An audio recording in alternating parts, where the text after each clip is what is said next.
Nowadays, the yield and quality of strawberry crops on the market have been improved rapidly, and the technical requirements for facility strawberries have also increased. There are many factors that affect the quality of strawberry production. Among them, strawberry leaves that have yellow due to disease or age need to be removed in time. Otherwise, the nutrition they consume and virus infection will threaten the quality of strawberry production. Besides, when the number of healthy flowers and green leaves is too large, pruning needs to be carried out according to agronomic requirements so as to effectively improve the quality and quantities of strawberries. In the ASABE Advanced Division, the competition field is made of brown wooden planks covered with fabric and plant beds. The first plant bed is a nursery row with 9 simulated plants. Each crop has yellow leaves, white flowers, and 4 types of green leaves. In this row, the robot needs to remove all yellow leaves and white flowers by marking. Then, the robot will turn to an optimization row containing 5 simulated plants. The robot needs to trim the plants to an ideal crop load containing 5 to 6 leaves and 2 flowers in this row. There's a real plant at the end of the optimization row. The robot also needs to map each plant and upload it to the GUI program. Our robot unfolds in a departure area, works straight along the nursery row. It stops after detecting plant base and uses deep learning methods to identify and trim plants with a mechanical arm. After trimming the first row, it will make a turn and perform optimized pruning operation along the second row.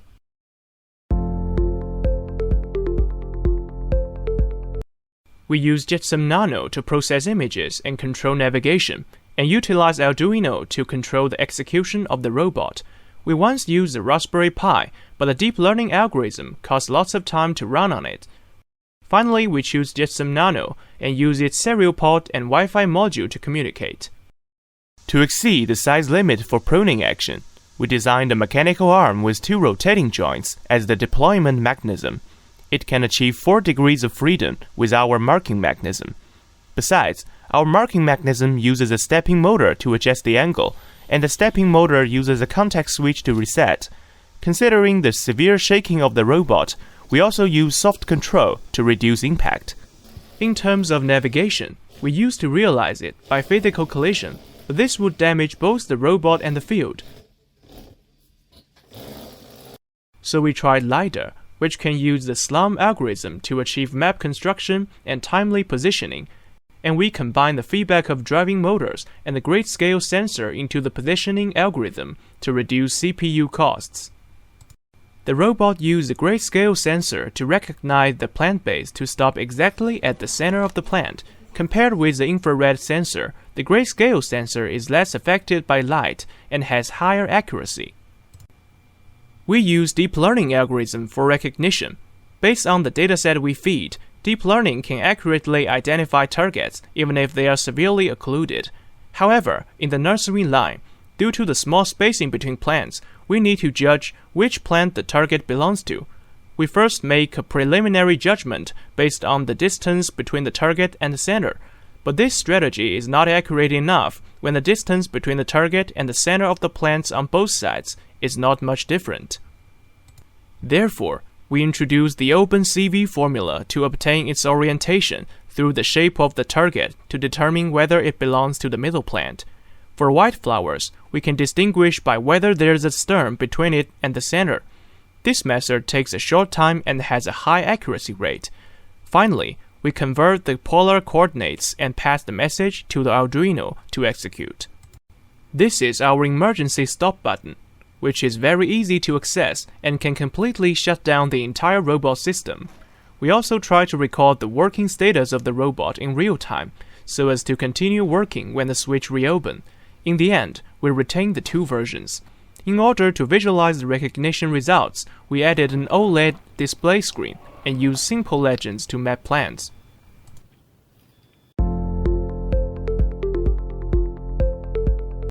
Our earliest version of the mechanism has been able to accomplish all the work, but aimed to reduce the weight when designing it. The entire robot became abnormally unstable, so we improved the shape of the mechanical arm. We have tried rubber tracks to reduce the pressure, but because of its excessive friction and difficulty to turn, we had to give it up. Besides, We previously fixed the camera in the front, which would increase the extra movement and affect its stability. Therefore, we improved the solution to fix the camera directly under the rotating mechanism. The white flowers are really small and difficult to accurately mark. We added a small clamping claw to the marking mechanism, which can gently clamp the stem during the process of marking, to ensure that the marking points straight to the flower. This mechanism will leave a gap at the end when clamping, so it can also avoid damage to the plant. It can be seen from the electronic scale that the robot weighs 3.40 kilograms, and the pressure of the robot on the ground is 1.99 kilopascals. This is our price list. Total price of computational devices is $67.45. During the debugging process, we found that the robot could not always mark the center of the leaf. After investigation, we found that using the target center at the rotation angle is often biased, so we use the angle of their stems at the true coordinates. These proved to be effective.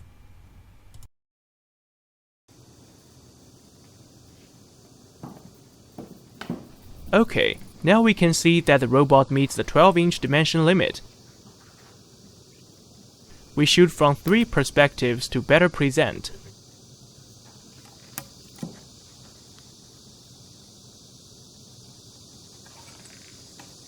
When we press the start button, the robot unfolds the manipulator and resets the rotating motor.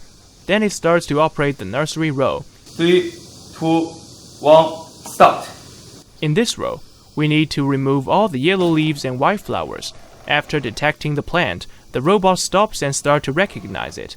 The motor will rotate to the corresponding position and drive the marker to be downward. Our flexible clamping mechanism has played a very good role.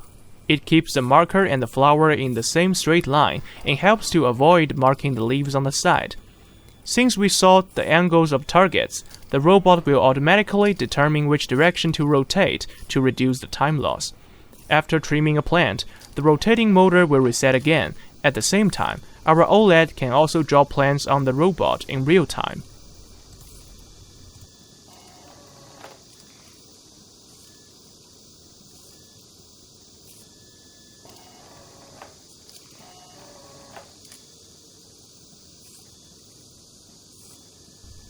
Now that we have completed all the operations in the nursery row, the robot starts to turn with the help of LiDAR. In order to stabilize the center of gravity, we will retract the mechanical arm when turning. We let the robot travel a certain distance and then back up after turning to calibrate the posture of the robot. Now that we have reached the optimization row, each plant in this line can carry more stems, and our task is transformed into pruning the plants to the ideal crop load state. Now we are coming to the real plant. Since it is different from the simulated plants in height and radius, our robot adjusted the angle of the mechanical arm. So, from the GUI, we can see that we have correctly mapped all plants, and each of our marks is valid. So in this operation, we got all the points. In our team, member Yufan Zhou was responsible for the overall control and debugging of the robot. Member Xin Yang designed the circuit logic and the video. Member Xue Fan Wan realized the robot structure design and assembly. Member Yu Tao Shen completed the construction of visual algorithm model. Member Yi Tao managed team's finance and finished the report, and team leader Fang Hao Wang finished debugging and autonomous navigation. We are very grateful to Mr. Zunzhong Ye, our instructor. He gave us advice from different perspectives, guiding and encouraging us. Finally, we express our sincere thanks to ASABE organization for giving us the opportunity to experience and showcase this project. Thank you for watching.